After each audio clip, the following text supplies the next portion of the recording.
Welcome to the latest episode of the Claus Corner. Today's guest is a writer, director, cinematographer, producer, and director of photography. In 2017, he founded his own production company, Hawk Studios.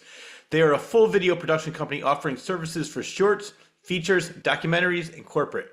They welcome SAG and non-SAG. His movies include Letters for Annie, Memories from World War II, The Harvard Psychologist, From Bobby, Elizabeth Carter, Project Chameleon, Article 92, and many more. As we are filming this episode, he is just beginning principal photography on his latest film, The White House is Fake. So without further ado, please welcome 11-time award-winning filmmaker and 4-time Claus Corner guest, Joe Hawk, to the Claus Corner. Joe, how the hell are you on this Wild Hawk Wednesday? You know, it's happy Wild Hawk Wednesday. Everything's good. Everything's going well. A lot to talk about on the new project. As you mentioned, The White House is Fake. You know, the good and bad about that title is when you say it, people are like, what did you just say? The White House is fake. And then they're like, they think it's about the current administration, Yeah. which it's not even about really any person or any type of affiliation, because and I know that politics and religion really divide us. So what it really is it starts in the 1957 Dwight Eisenhower era, where he did the Interstate Highway Act, which the primary purpose for that was to build infrastructure roadways for the military, but they changed it. They're like, wait a minute, where's the public going? So it took them from 1957 to 1992. It took them 37 years to build the highway. This is true. And I tie my fiction around that. Well, I say, well, wait a minute. Well, why are they building all this infrastructure? Why can't there be some secrets that the government doesn't want you to know about? So that's what The White House is Fake is about. It's about secret tunnels. It's about Nelson Conrad. He's a teenager who sees something under a highway he shouldn't have seen, and now he's the interest of the U.S. government. Oh, yay. That's what we're doing. Sounds like a fun time. Well, most people don't even know. I think we talked about this in our last interview, that this was written, I want to say 1992. It's been written for a long time, long before what's going on in Washington right now. The novel, my novel of Yeah. the same title, I wrote it in 2017, but the story in the novel takes place in 92. Is Takes what place, it is. that's what it is. Yes, Okay. yes, I knew yes. I remember 1992. So, but yeah, so it has nothing to do with politics, which is good. But you know Right. what? I actually like that because it's going to catch people's attention. If they like it, they're like, what the hell is this? And they're going to want to check That's it out out right. of curiosity. Then they're going to go in there going, what the hell is this again? Because I love it. And as we were speaking today is October 8th, 2025. I've been following you on Facebook for a while now. And I want to talk about the infamous manhole that you visited today. I did. I was there sometime around 1 o'clock today. The reason being is on October 11th. This is a podcast, as your viewers know, is pre-recorded. So the time this releases, we would have already filmed probably on October 11th. But October 11th, that's our first principal day to film. So these tunnels, they're very elusive, and the city engineer went there before 5 years ago. He was in these tunnels, but there seems to be some confusion as far as where these tunnels reside. Basically the chief of police, they don't even know where it is. Nobody seems to know where it is. So initially, when I put the request in months ago, they wanted a police cruiser there because they were under the impression that this was a manhole in the roadway, which I was under the impression, but I'm not from there. So I was like, all right, I'll follow what they want me to do. So I put in the request for the police car to be there. Then I went today and he's showing me this location. He was like, yeah, you're not going to need police. I'm like, well, what's he talking about? So I follow him, and we're literally like in a parking lot, down a street that just ends. And basically we're going through this is funny. We're going under a highway, right? We're going through overgrown shrubs. This is actually in a land area, not even in a roadway, is where this exists. And this tunnel that we're using, the reason being is obviously this plot has to do with secret tunnels.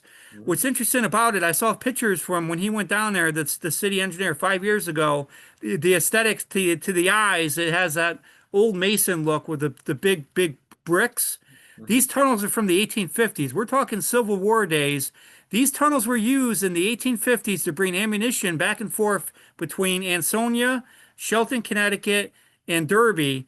And that's what it was used for. Now it's used for excess storm drain drainage runoff, right? So we we're basically praying to the rain gods. It was a little rain today, but we're praying to the rain gods that when we film, it doesn't rain because, that can fill up pretty quick. And if we're in there, that could be a problem. So we have our OSHA guy. They wanted OSHA there, obviously, to test the air intake to be sure it's an adequate level where we don't need to do any breathing aspirators. I talked to the city engineer. He's like, yeah, we didn't need anything like that. So, but the OSHA guy's coming. He's going to make sure we're safe. He's going to be there with us. It's going to be about 7 or 8 of us going down in the tunnels.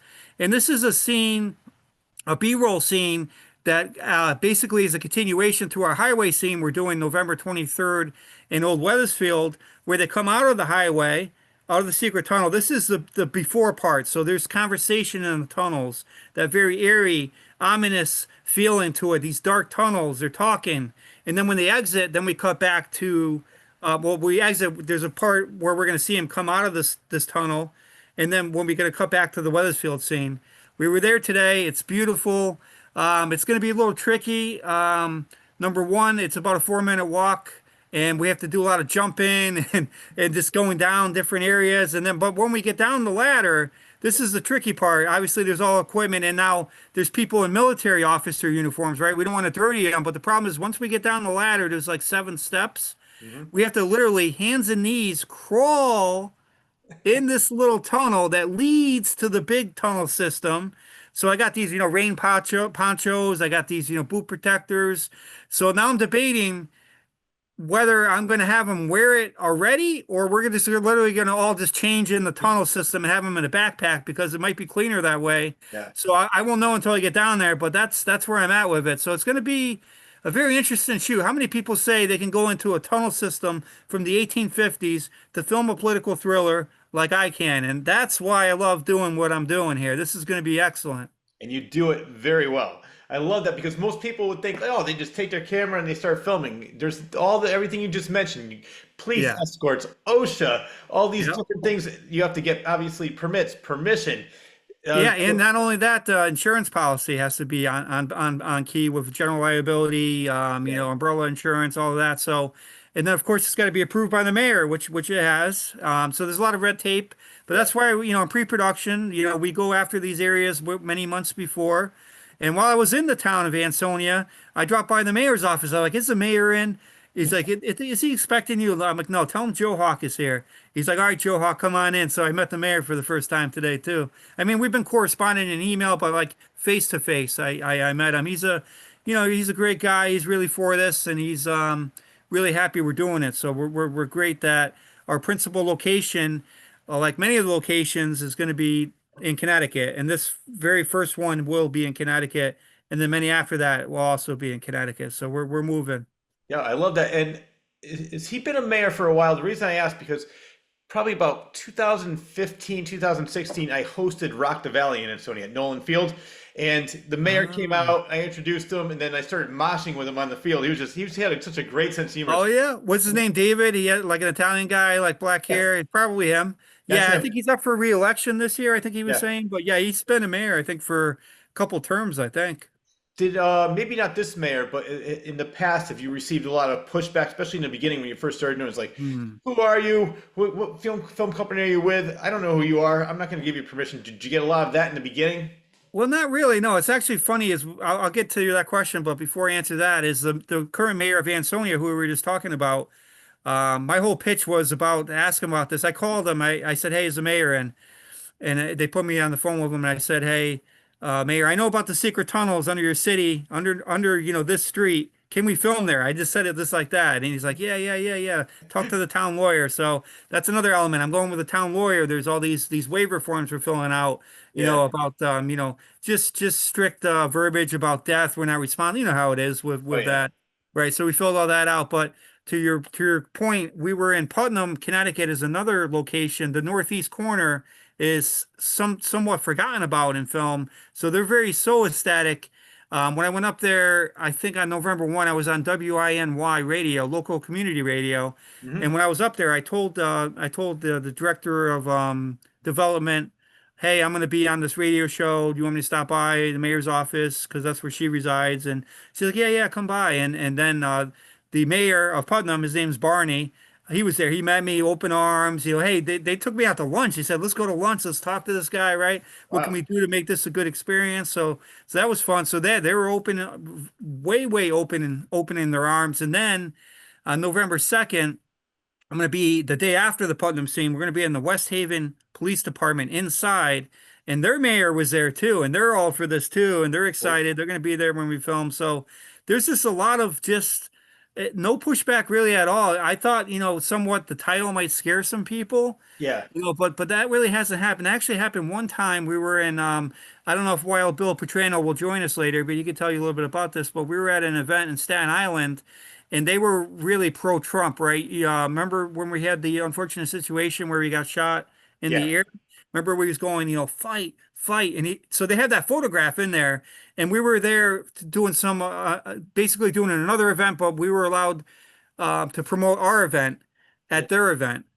But the venue, the restaurant didn't know like they saw the White House is fake and they're flipping out. They're like, what kind of propaganda is this? Like, then we had to explain it to them. It's not about the current because they're pro-Trump, right? Oh yeah. It's about the current administration. This is something we're doing dating back to the 50s, takes place in the 90s. Then they're like, oh, okay. They people get really, they really get torn up about it. But I think the pro to all this is that if they're interested in the title, they might want to just watch it. And then if they want something, to happen or they want to, Trump to go down or, make fun of him, it didn't happen. But guess what? Who wins? I win because they watched it. Yep. That's exactly what I So, said earlier. I said the curiosity kills the cat. They're gonna be like, I gotta check this out. So yeah, it's a win-win for you, it, it's a definitely. win-win. And it's going to be an episodic miniseries. So that's how I'm approaching it. You know how all your favorite shows, you have your own favorite shows. I have my own favorite shows, but the way the show ends, a lot of the good shows where they give you that cliffhanger moment at the last like Yep. 10 seconds where it segues into the next episode, but you don't know what the heck's going to happen. Yep. And you're like, oh, that's how I end each episode. There's going to be that cliffhanger moment on episode one. You're going to like, oh man, I got to watch more. So every episode has that moment at the end where it's just that defining moment that brings you in. You got to get the next episode. So we're going to do 7 of these. Yeah, I saw that, and that's what I was gonna ask you. So are you gonna where's this gonna air? Because I know you're gonna have a premiere. We're gonna talk about that. So it's Yeah. not gonna is it gonna be like aired episodes at first and then you're gonna put together to make one movie? No, not like that. So basically, this is a SAG Micro project, so I have to follow the SAG Micro rules, and the SAG Micro rules say that I can't do SVOD for people who are not familiar with that lingo. SVOD is subscription based on demand, or subscription video on demand, which Yeah. basically means your Amazon Prime, your Hulu's, anything that you have to pay for to get. I can't put it on there, so I can't do Amazon Prime. I only could do AVOD, that's advertised video on demand. So anything that's free but may contain ads. So like Tubi is where I'm going to be earmarking this among other platforms. So it's going to be on some free type styled platforms. And Spark TV is another one. They really cater to the independent community. And I have a lot of my stuff on there as well. And current stuff now. I also have movies on Amazon Prime, but I can't do it for this one. But Spark TV, I approached them about the White House is fake. I said, "Hey, do you have anything like any exclusive or, anything we can brand this together and we can partner and get this out there, promote it, brand it?" They're like, "We have something called Spark TV First. Hmm. So the first time it'll be on there, then thereafter it'll be on Tubi." So the way I figure I'm going to do this, filming episode 1 and 2 this year, by January, February, we'll do our, big shindigs, whatever, premieres. And then by then it'll air on Tubi and Spark TV, episode 1 and 2. Then meanwhile, next month, all the way until, February, March, April, May, June, probably, we'll film episode 3 through 7. And then at the end of the year, we'll release 3 through 7 on the same platforms. That's how we're going to do it. Because we're gonna release the first 2 though right away. Yeah, I want to talk about Spark TV because I never even heard of that before until I Yeah. started doing my Yeah. research on yours. So I saw that your film, The Last Stop, took the crown at #1 recently. It was #1 on Spark TV. Congratulations on that. And so, where can people access Spark TV? Is it something you Yeah. can So download from the actually, app? my other film, Article 92, was on #1 for 6 weeks straight. So I Wow. mean that's huge. But yeah, if you have a computer, you just go to Spark TV. I think it's SparkKTV.com. It's 2 Ks. You could watch it on your computer, your laptop, your phone. I think they have an app as well. I'm not really sure, but it's I know it's pretty big on the computer-driven smartphone type way to watch it. But Okay. you just go on there. You don't have to register. You just pick what you want. You watch it for free. They have hundreds of movies on there, and then every week, depending on the views, they do the ranking, and then they'll announce the number one. I think 1 through 10, based on their views. So it's a very cool thing. Very cool thing to see. Yeah. How did you hook up with them? I think of another filmmaker of mine was using it, I believe, and I saw and some of the stuff that I filmed too down in North Carolina. They were using it, popcorn movie productions, Hmm. and I saw they were on there. And I want the visibility is important, right? So I have a lot of my stuff on Amazon, some stuff on Tubi right now, but hey, why not just offer it anywhere you can, right? So we Exactly. started engaging Spark, and we have The Last Stop on there. The Harvard Psychologist is on there. Well, it's called Elizabeth Carter. That was the original title that I Okay. tried to release on Amazon Prime, and they rejected me. That's the first time I ever rejected me. Now, what's interesting about Amazon Prime, when they reject you, they won't tell you why. But I kind of figured out why they probably did, and you can't resubmit it. Once they reject you, you can't submit that title. And I was talking to my father, who is a graduate of Full Sail University, and he has many huge directors, the director of Escape Plan. My father could talk to him. He's like, "Hey, watch this movie, my son's movie. Tell me what do you think?" And he's like, "Well, it could be Tommy Fury when he's eating the intestine sandwich might be a little much." So I took that scene out. I rebranded the title from Elizabeth Carter to the Harvard Psychologist, resubmitted on Amazon, and it passed. Yep. So That's on Amazon Prime, it's called the Harvard Psychologist, but on Tubi and Spark TV, it's called Elizabeth Carter. It's just weird. Sometimes it happens though. It's really weird. You I never gotta tell you, know. I gotta tell you a funny story about something similar. I'm sure you know who William Friedkin is. He did The Exorcist, French Connection. Yeah, yeah, yeah, I yeah, read yeah. his autobiography, and there was when he was making The Exorcist, he said these producers would come down and say, "Oh, this is gonna. There's no way this is gonna do well. You gotta change this, change that." And after they left, he goes, "We're not changing a fucking thing. We're leaving it the way it is. We're just gonna tell them we made the cuts." And you're like, "They're gonna notice." Like, watch this. He did not make one cut in the film. They came back, and he goes, "See, now it's perfect." See what happened. See what happens when you listen to my suggestions, and they're laughing. They're like, "We didn't change the thing," but you never know. Like sometimes, like these studio heads, maybe it's gonna be a little bit different. Maybe it was the intestine scene for you, but they just want to hear themselves talk and make themselves seem more important. Like, oh, take my advice. This movie will be better if you do this or do that. But the question I have for you is regarding Yeah. Amazon. Is what's the difference? Why were some movies able to play on Amazon and this one in particular? Why not? What's the difference? With you said only advertisements or with advertisements? Well, it's because my project type. My other projects basically were non-union. Okay. Non-union don't really have rules you have to follow. When you do SAG ultra low budget and SAG micro, you have to follow their project rules. And in their project terms, it specifically says you can't do X, Y, and Z. You can only do this and that. So that's why in this particular one, William Petrano, who may join us later, Yeah. he's a SAG actor and he's in this, and that's why we have to follow Okay. the SAG rules that say we can only do AVOD on when you do a SAG micro project. So that's kind of how it came to fruition Yeah. as a SAG micro. If we did a SAG ultra low budget, which there's a somewhat heavy budget, but there's a lot of stuff you have to do, paperwork and just this endless stuff. I didn't really want to go down that path, Yeah. so I kept it simple. We did a SAG micro for this one. Might as well. Yeah. Yeah. And speaking of actors, last time I had you on the show, you were unfortunately mourning the death of your father, who did music for your films, helped out a lot. This time we're doing the interview, and I think you had two losses. One you just mentioned, Tommy Fury. He passed Yes. away very recently. Another one was Stephen Hugg. Yes, that's correct. Yeah, Stephen Hugg was the lead actor in the lead actor in Article 92. That's my alien, my space alien movie that's on Amazon Prime right now. He was the lead actor, and he basically what's interesting about it. Well, what's bad about it is he never even saw the whole thing come out. But Uh, the original premiere date was on February 14th. That's Valentine's Day. And I think it was like 3, 4 days before Valentine's Day, I got a message from his significant other. Hey, Joe, Steven's in the hospital. He's not doing so good. And I'm like, oh no. And he's like, I think she said it was a stroke or some type of heart problem. I'm not really, I forget what it was.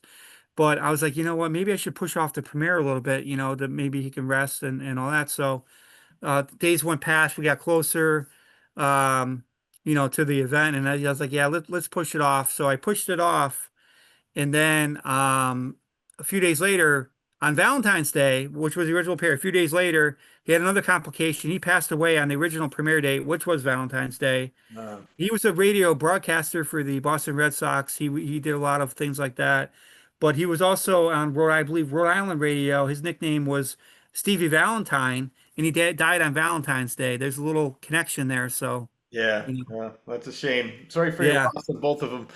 And I know yeah, Tanya was sick for a long time.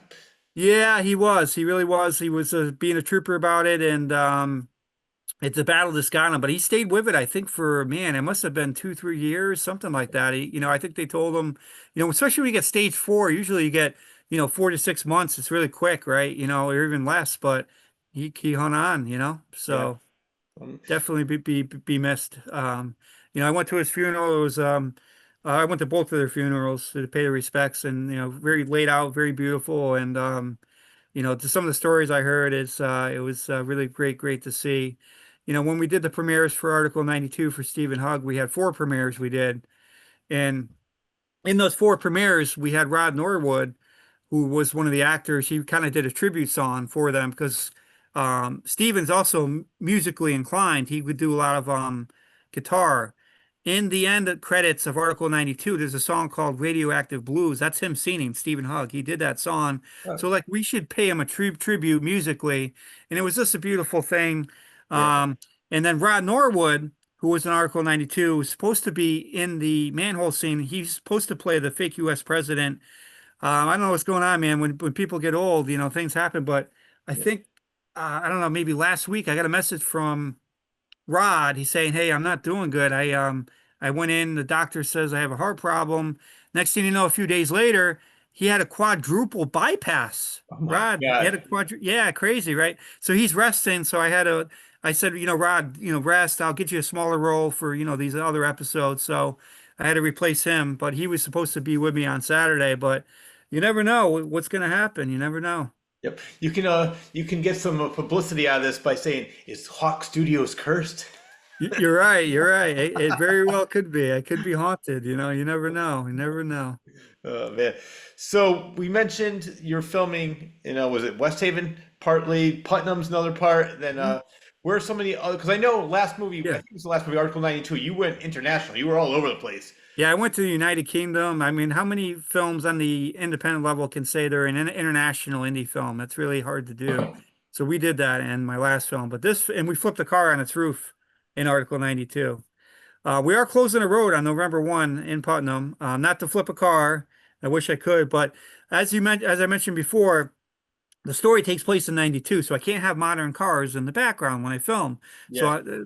so the reason I'm closing the road is I'm placing these 90 period cards on the side of the roads while he's walking. It's a downtown scene, so I need to do that. So that's the only reason why we're closing the roads. But besides Putnam, um, I'm a graduate of Watertown High School. I went there.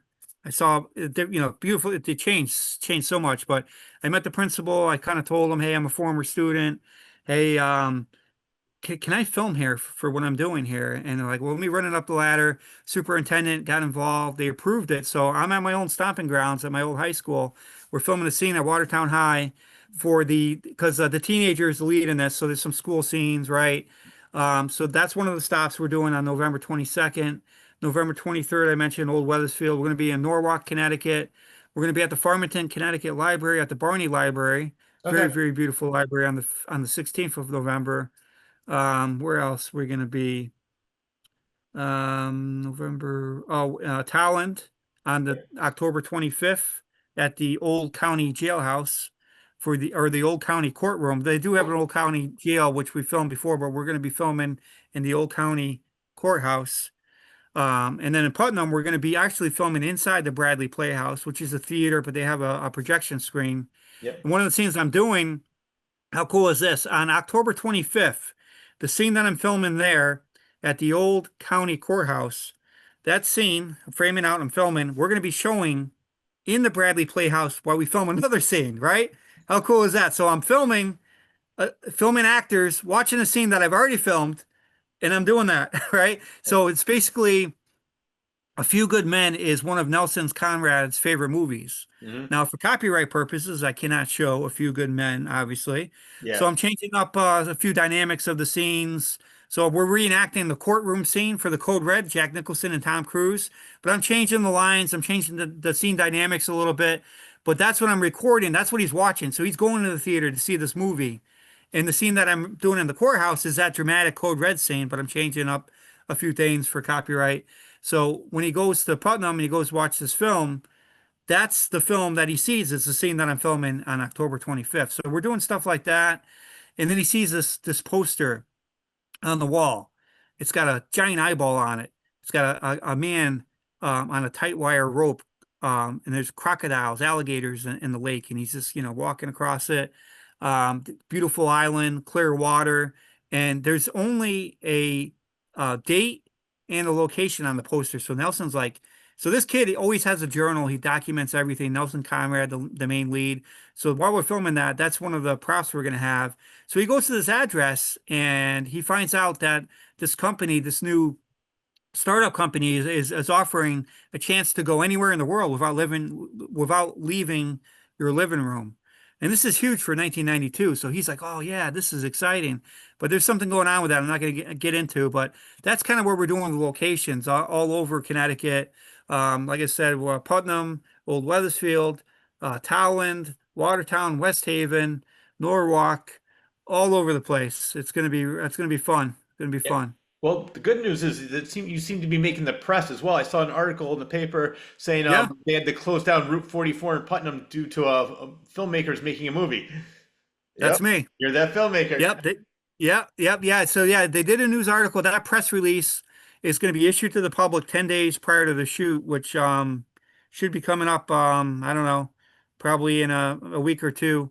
They're going to send that to all of the residents to know. It doesn't say Hawk Studios, but that article is intended for me. So what's interesting about that, as we were talking about before about the red tape, road closures. I contacted the chief of police in Putnam. His name is Chief Ferris, and I told him what I want doing, and I told him, I want to be in front of the Bradley Playhouse. I want to put cars here, and he said, "Yeah, that's great, Joe. I can help you with the local roads, but we have a problem." I'm like, well, what's the problem? He said, "Well, that road, that's Route 44. That's a state-owned road. I can't block that. You got to get state permission." So I had to apply for state permission with the DOT, Department of Transportation. So a little more red tape. I had to fill out a permit application. I had to go through the board, the voting and all that. I got approved. But again, as we talk, It's a lot of all work. these things you got to do, right? All these things. Now, question for you, because what happens if you get the permit for that day, you want to do filming, but something happens where you can't film, either weather permitting, an actor gets sick, and you have to change it. Do you have to go through all the red tape again to get a new date to have the roads Yes, closed? I would, but I'm not going to be doing that. I told the chief, I told everyone, weather permitting, rain or snow. I say snow because you never know. Never We know. will be filming there. It does not matter. We're gonna get it done. The main thing is the kid. Nelson Conrad has to be there, and it's mainly the kid and some background extras. So I don't foresee there's going to be a problem with that. Like I said, rain or shine, we got to do it then. It's on our list. We're just going to get it done. Hey, if it snows, it's going to add some dramatic effects. So, Oh hey, yeah. bring it on. It's similar to, are you a fan of Robert Rodriguez? Dude, Yeah. obviously, the reason I bring him up because I just read a book about him making El Mariachi, and he said that he had no money at all, so he was making the movie with what he had in the area. So he'd like look at these props, like, how can I make a movie with this lamp? And he'd like incorporate all this stuff into it. It's called Rebel Without a Crew. It's called Oh, Rebel. Rebel, yeah. And it came out in the 90s, but I just reread it, and it's such a great book, especially for people like you who are doing that. And he said the movie, what I love about that was, I'm sure you know this, El Mariachi he made just for fun, just for practice. He did not want anybody to see it. He goes, nobody's going to watch this. I just want to learn how to make movies by doing this. He's in the Guinness Book of World Records for having the lowest budget movie being picked up by Universal Studios by a big studio. I think it was like, I forgot how much it was, like $15,000.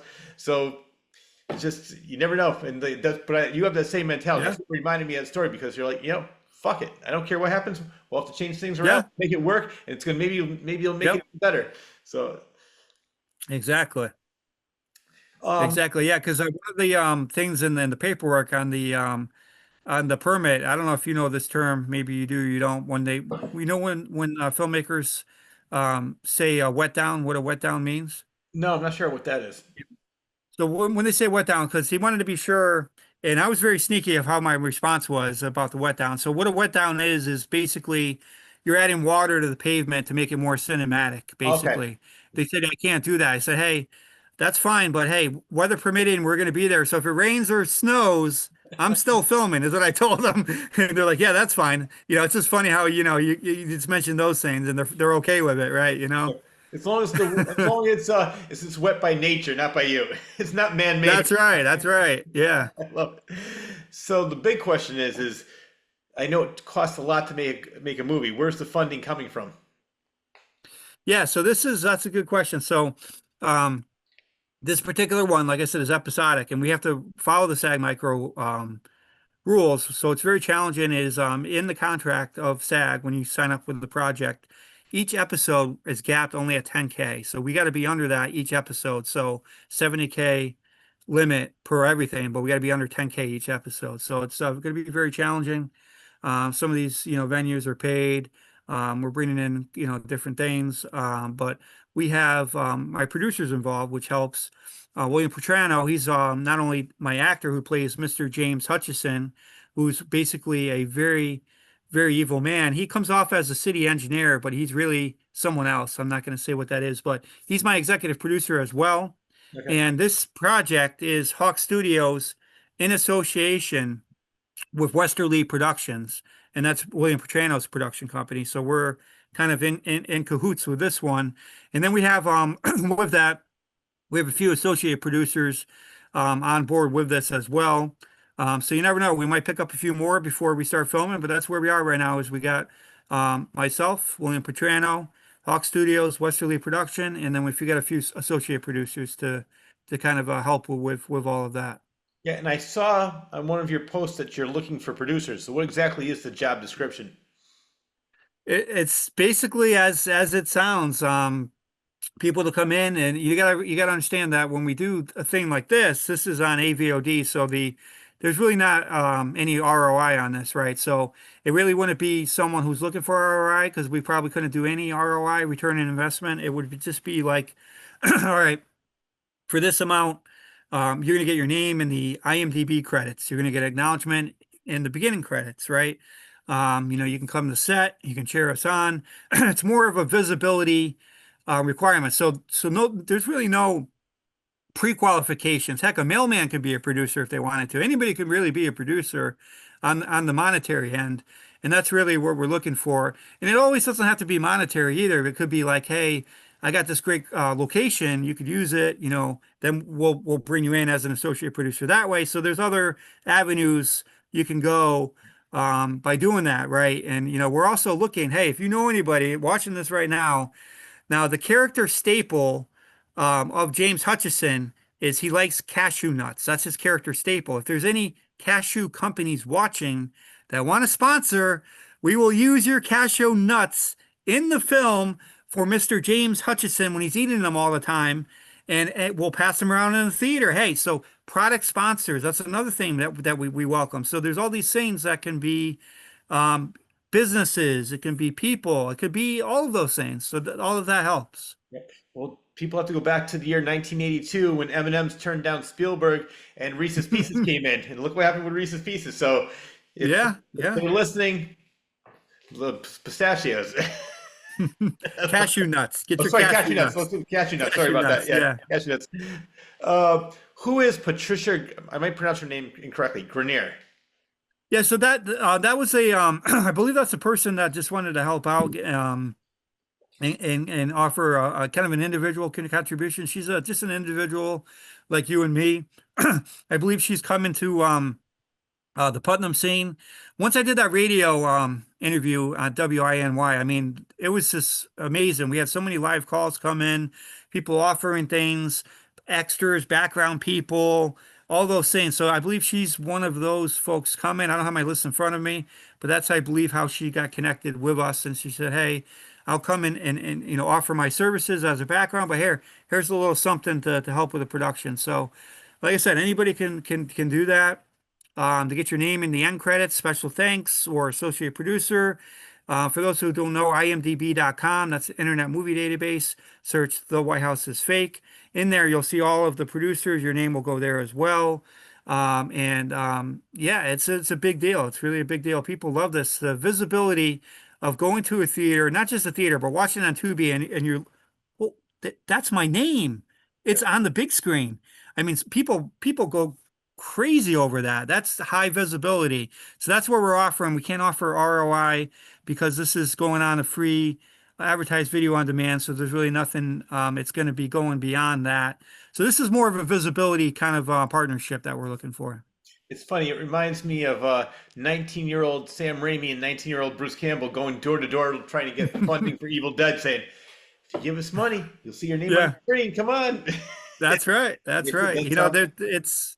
It's just funny sometimes how connections and how you got to think outside the box to really, get things done. And it happens. It really does. It happens. Well, I think in a way it's better now for filmmakers like you because you could do things like Indiegogo and Kickstarter where they didn't have that back then. So now you can put it Yeah. online and say, you know what, if you want to be part of the movie, just give us however whatever you can, and we could do this for you.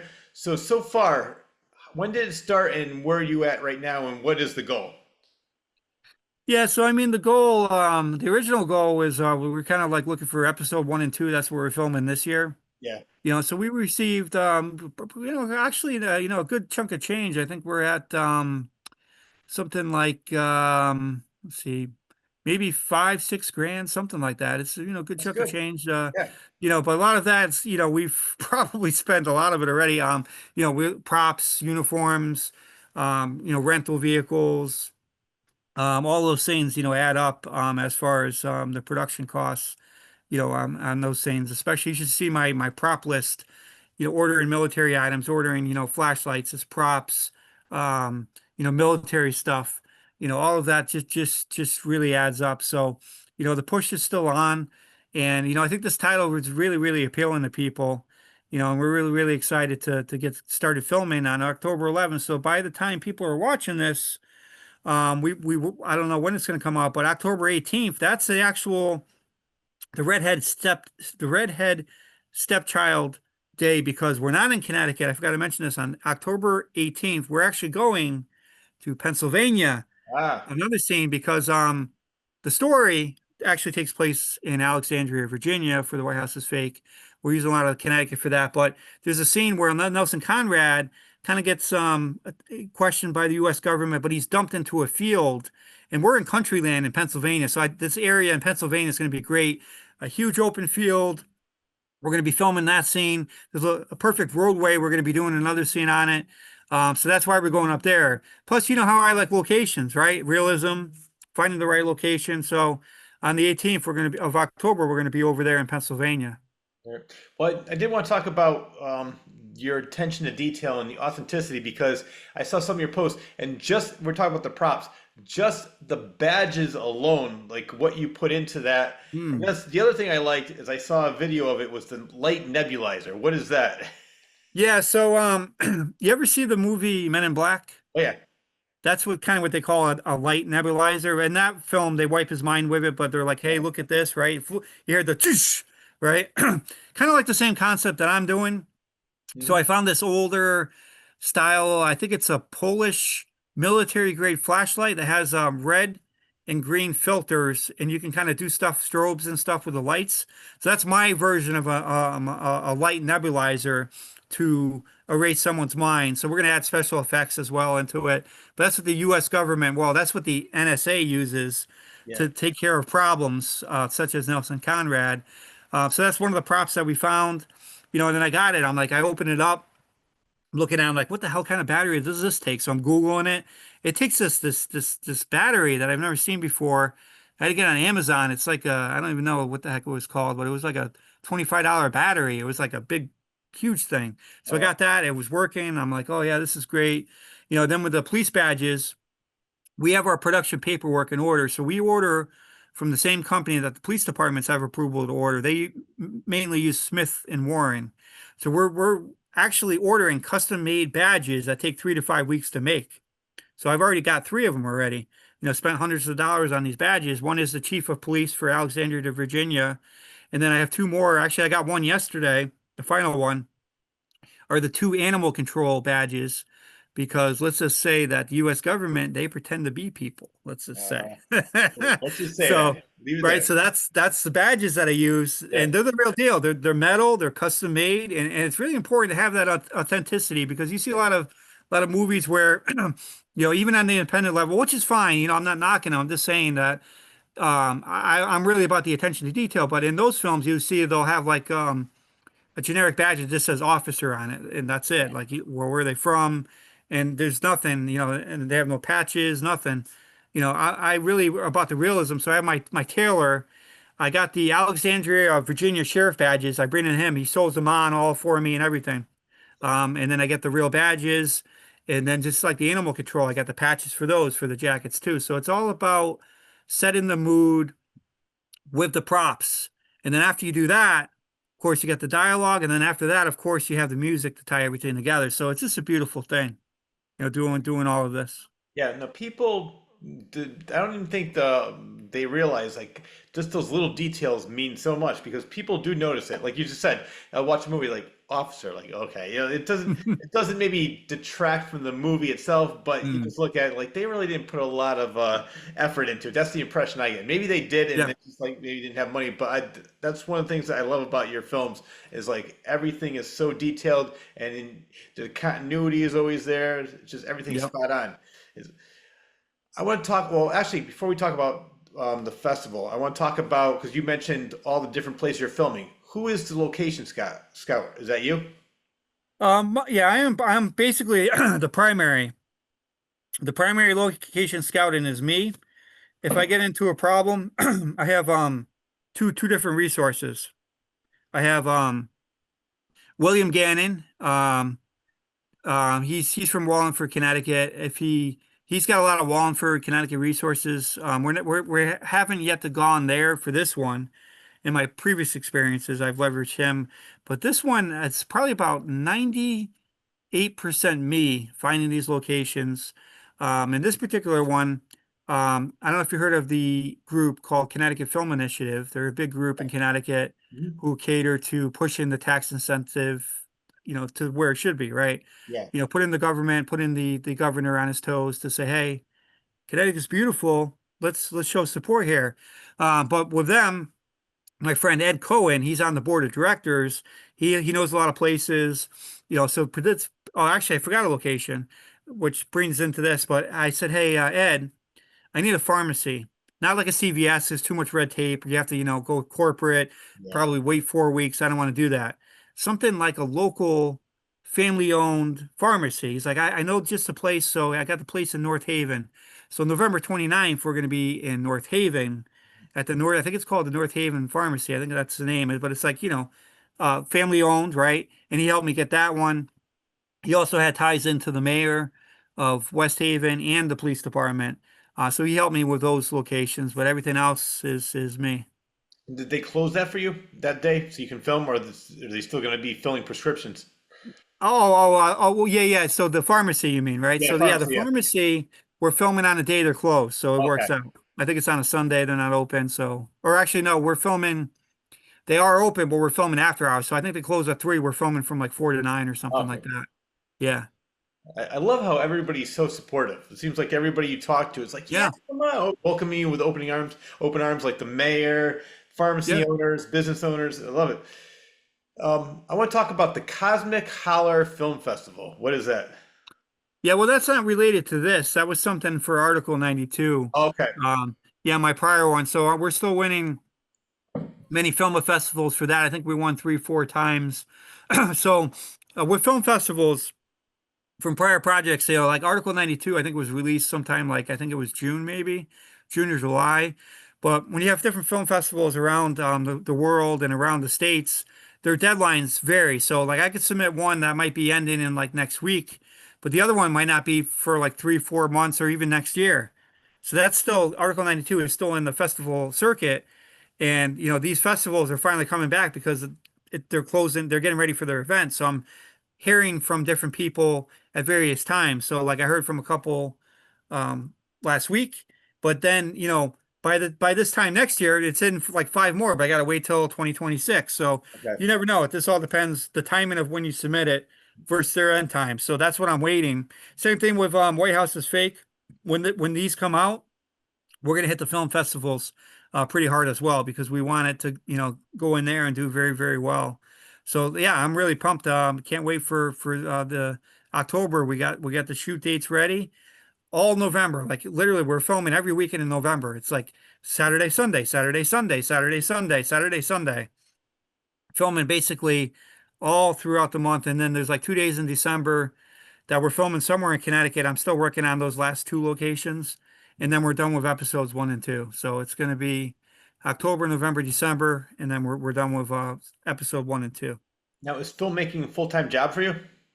I do it on the weekends right now. So like when I'm not doing that, I do corporate filming for clients. So like I'll do like religion, churches. I do corporate manufacturing. I do product videos. I do that type of stuff. So during the day, I do that, and then during the weekends, when I'm not doing that, I do my own stuff. That's kind of how it goes. So Yeah, so Hawk Studios, that's your job. That's like your main job. yeah, yeah, that's it. Yeah, thehawkstudios.com. All my portfolios on there. I do pretty much everything, corporate videos, religion, music video, interviews, documentaries. Well, it's funny. It's funny about documentaries. I'll tell you a quick story. Actually, there is one particular one that did give me a hard time. I'll tell you the quick story about that. About when we're talking about locations. Yeah. There was this before I got the tunnel system sought out in Ansonia, where I'm going to be. There's another place in New York that had this great tunnel system. I forget where it was, like, I don't know, 3 hours from, like, it was far, like 3 hours from Staten Island. It was like way up, in the mountains, right? Yeah. And I contacted the owner. I said, "Hey, this is what I'm doing. Can we film there? I want to film specifically in this area." I showed her the picture that came from the website. They're like, "Yeah, yeah, yeah. Let me talk to the owner." The owner was like, "Yes, Mhm. you can film here, but let me run it by legal." This is where it gets interesting. They run it by legal. Legal goes, "Nope, you can't film there. Here's why." Um, I forget the name of the company. We are blah blah blah. We need to remain politically neutral, and beliefs of politically themed events may Oh, be misconstrued as politically whatever. So, guys, this is not a documentary. This is fiction. Why are we even saying, like, it blows my mind. Like when you're oh, watching this, how are you even going to know it's you unless you go to the end credits? Like, how do you know that that's you? Like, yeah. so I got that pushback. That was the only pushback I got, was from the lawyer that said, "Hey, we want to remain politically neutral." Oh my God, really? Like you said, nobody Crazy, really right? knows. Nobody even think twice about it. But I guess they gotta, CYA cover their asses. Yeah, yeah, it really does. That was the only one that really, the owner was all for it, but legal was like, "Hey, we can't be involved in this." So you mentioned like you film. What kind of religious films would you do? Well, not like not Christian or religious films. What I mean by that is that there's various times where church events in local towns, they might want to, they're going to do like video recording. It might be a Christmas play, or Okay. it might be something like a pastor talking. So I do a lot of those for the religious type and stuff when they need it. So that's my involvement with the religious, is more strictly for like Christmas pageant plays, or like certain talks that the pastor is doing. Um, that's just one of my clients, but then most of it is more like that corporate manufacturing, internal employer trainings. Hey, if I'm operating a CNC machine, don't put your arm in this thing, or don't do that, right? So keep everyone safe, basically. And then I do like other videos for like, electricians, HVAC, plumbing, all stuff like that. But, my bread and butter has always been my type of stuff on the weekends. That's when I get really, really excited for. Oh yeah, most definitely. But at Yeah. least, but even then, what you're still doing what you love with your main job. You're filming, and you still get Yeah. that definitely helps you get better. But Yeah. now, with these corporate films you make, do they supply the actors, or do you have to supply the actors for these PSAs? Yeah, no, it's all really internal employees, so they Okay. provide their own, and they have like a script they go over, and we work on that. Yeah, it's all on them. I just come there and kind of break it apart. You want a minute video here, or you want different series or different sections, different topics, or whatever it might be, and then we just record it, and then they'll put it on their internal web portal. Yeah. So when an employee signs up, they got to watch all these safety videos and sign off on it, all that stuff. So. Well, speaking of actors, our mutual friend Mark Withers, he going to be in this next movie, The White House is Fake?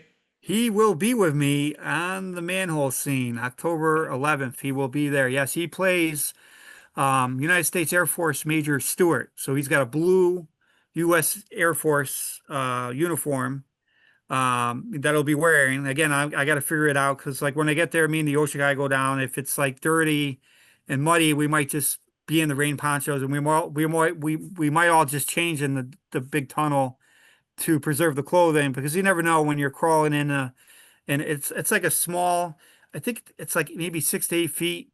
So basically you go down the ladder, then when you're down on the ground level, there's a tunnel, an opening, like a circular opening, Hmm. right? And then you go in there like I think it's like 6, 7, 8 feet. You crawl, you're like this, right? Right. So I don't want to ruin the uniforms. And then when you get to the end of it, you got to be careful because the engineer was saying from there's like a 2 foot drop. So just don't don't jump. You got to look. You probably you got to look what's down there. We'll have lights. Then we'll set up all the equipment. But yeah, I just got to be careful with the uniforms because he's gonna be wearing the Air Force uniform. Then I have somebody else in a U.S. Army officer uniform. Then I have somebody in like a regular suit, and I have another guy in a regular suit, and then I have a guy in a military soldier outfit. So we got to carrying all this equipment, I'm carrying all these uniforms, right? It's just it's gonna be like an Indiana Jones adventure. I'm telling you what, no snakes though, and no like balls that are gonna come flying at us, but it's gonna be fun. It's gonna Oh, be yeah. fun. It seems like it. What's Mark's character in the movie? So he's just basically a major in the Air Force that is kind of he works for the fake U.S. president. I know it's confusing, but in the story, the U.S. president, well, he's fake. The real U.S. president, or I'm sorry, the real U.S. president is fake. The fake U.S. president is real. I know it sounds confusing, but he works for the fake U.S. president, who's really the real U.S. president. So the fake U.S. president, he's a hothead. He hates this guy that you voted for because in the actual series, I don't know if you remember, this is true. In U.S. Congress, they have something called the Designated Survivor Act of 1947, I believe.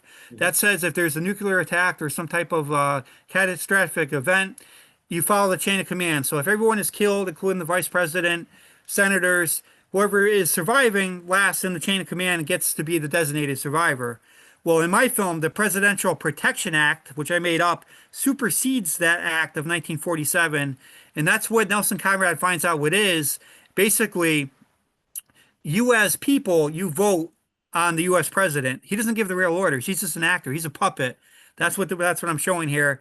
The real elections is done internally in the government, and the real location of the real U.S. president, who's coined the fake U.S. president, is not in the White House because if the White House gets a nuclear attack, the real U.S. president, who is a fake U.S. president, he resides in the Department of Transportation. That's where he resides in Sacramento, California.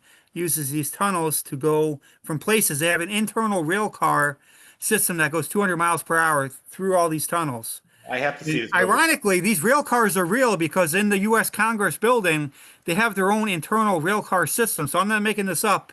I even asked them, hey, can we use this? I got shot down. They're like, no production is allowed to come in there. I'm like, well, it wouldn't hurt to ask, right? Oh, So, yeah. What's the worst they can say is no. yeah. You didn't ask. There is one location. What reminded me is I think 1947 was the year it happened there. I think you're filming in Roswell, New Mexico. You're right. That is on November 8th. Yes. There's an underground military base that we're going to be at. It's going to be so epic. So I mean, this has so many great locations to really, tell the story.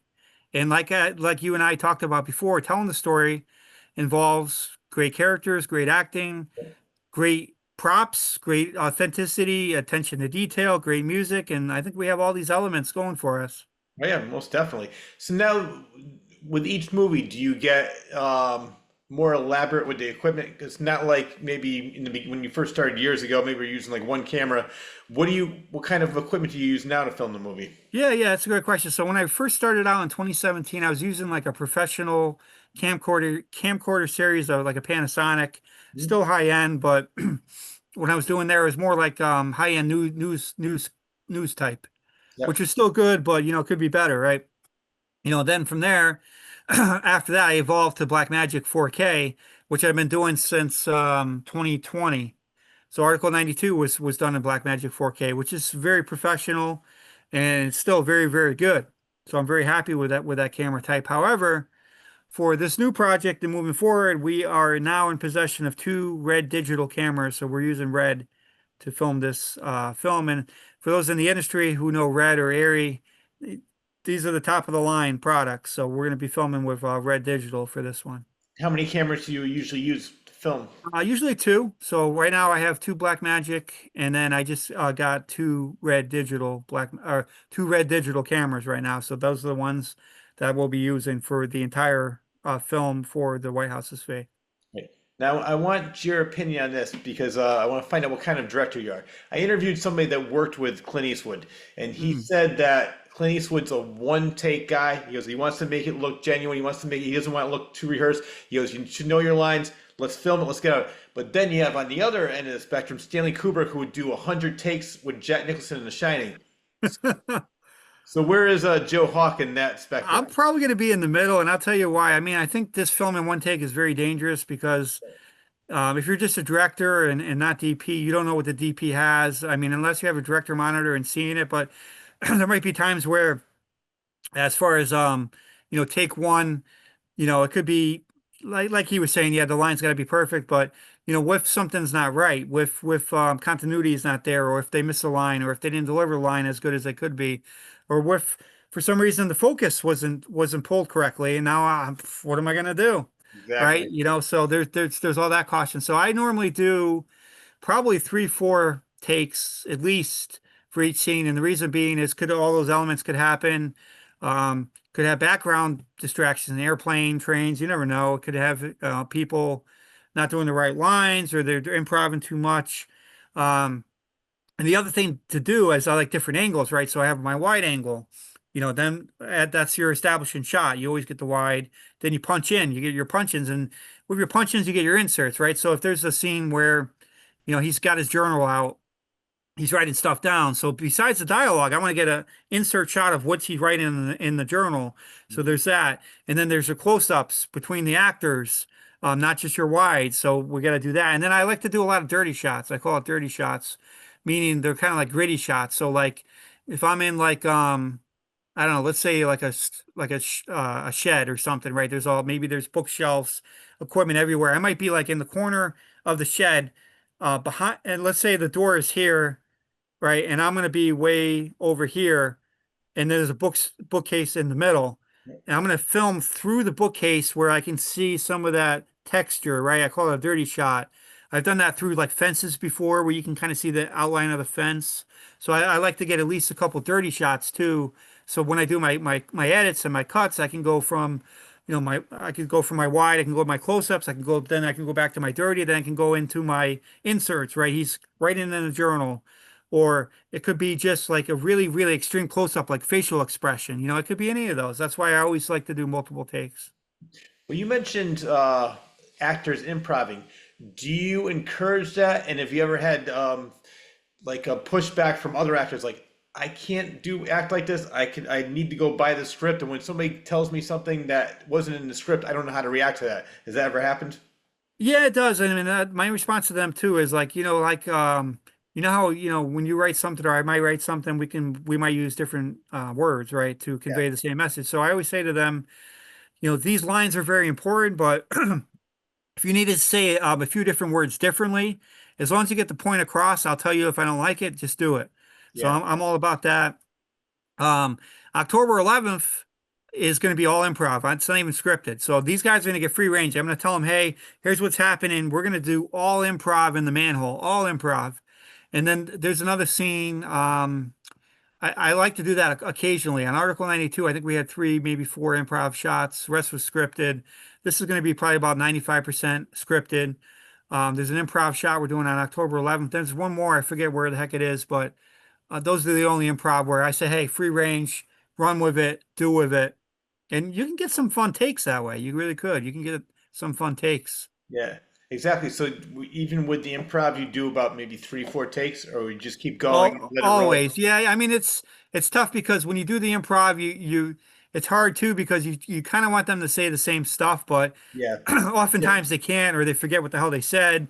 So Yeah. you're just kind of at the mercy of kind of picking, what the best of all of that is, which happens. But I do it a couple times. I'll just pick the best thing that I like because you gotta also consider that when I'm filming. I got multiple angles too. I got a close up of him saying it this way, and then maybe my second shot, he might say something else later and in another shot, but the point of view might be on a different guy, so I could take his audio and use it instead of doing, the other audio. So there's choices. There's definitely choices with that. Yeah. All right. So I saw a documentary not too long ago. It was called Score. It's all about these different composers like John Williams and, Yeah.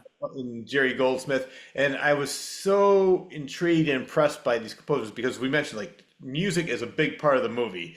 And I don't think people realize that how much of how much what music does to movies. Sometimes, like, when they're scared, what makes them cry, it's the acting is good, but like the music is really what gets you in them, like jump scares and like the emotional scenes. So the reason I'm bringing this up was they were saying the musicians were saying, or the composers, I mean, were saying they see the billboard already up and they're like, shit, I don't even know what to do. I didn't even start the music yet. So with you, when you're making your movie, do you make the whole movie, then have your composer come in, or do you give them like different scenes here and there, have him work on it, and then he comes back and says, well, what do you think of this, Joe? Yeah, I really do it by I give him like some dailies. I'll give him this certain scenes I want him to to do the music on. I might say, hey, put a Steiner here, very intense, or make the music rise, make a riser, and I'll kind of give them some examples. Hey, take a look at this clip from this. This is kind of how I want the mood to be, or I only want atmospheric music on this scene, or because there's a lot of scenes too where you don't even need any music, but there's a lot of scenes that are important that need to have the music. So in this one, every time it ends, though. It always ends in it's going to be a riser and like a Steiner on this one because this always ends in a way where you want more. So it's very important that every single episode at the end, the way it ends is always going to be a musical tone Yeah. to the way how the episodes end. So that's how I work with him is I'll just send them not the entire thing per se, but I'll send them individual clips. So is this while you're still filming the movie, or is this after the movie's completely filmed?